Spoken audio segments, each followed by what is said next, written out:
বিছানায় শুয়ে শুয়ে বোরিং হয়ে গেছি। বেড বক্সের ওপর থেকে চশমাটা হাতড়ে নিলাম আর খাটের পাশ থেকে লাঠিটা নিয়ে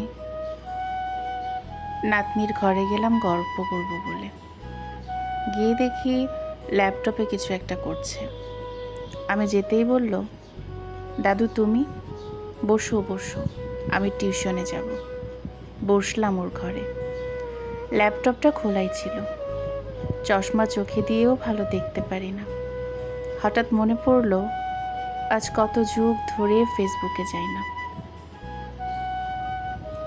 অথচ যে মেয়েটা না এখনকার বুড়িটা একসময় দিনরাত ফেসবুকে চ্যাটিং ছবি আপলোড দেওয়া নিয়ে ব্যস্ত থাকতো। অনেক কষ্টে পাসওয়ার্ডটা মনে করলাম।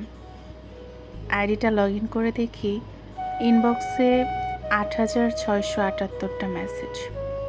আইডিটা চেনাই যাচ্ছে না, সব অপরিচিত লাগছে।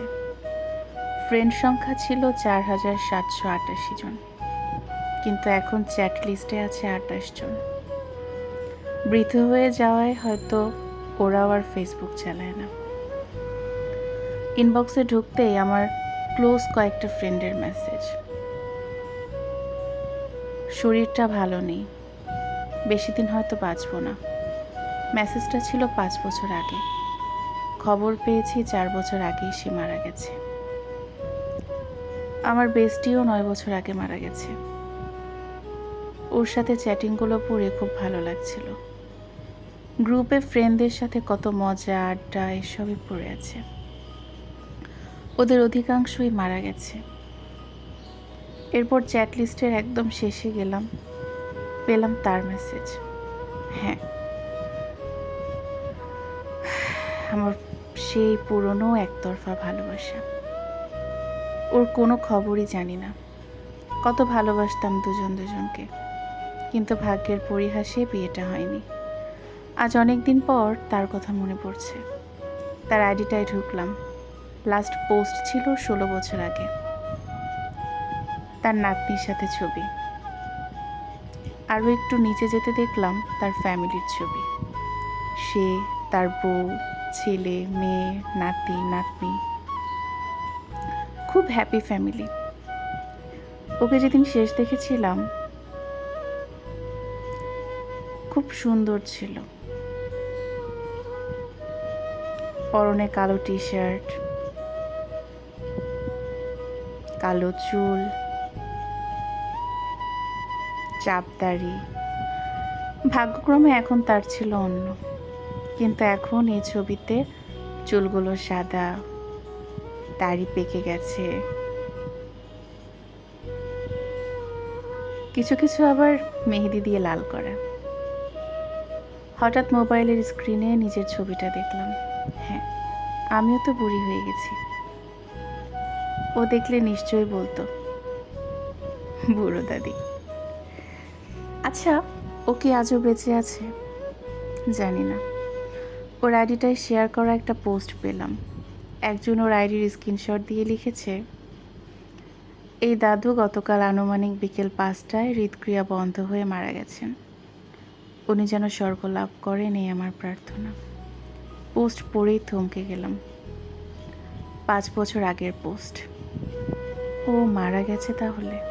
হায় রে, কোথায় সে একসাথে বাঁচবো বলে কথা দেওয়া দিনগুলো। অজান্তেই চোখের কোণে পানি এলো।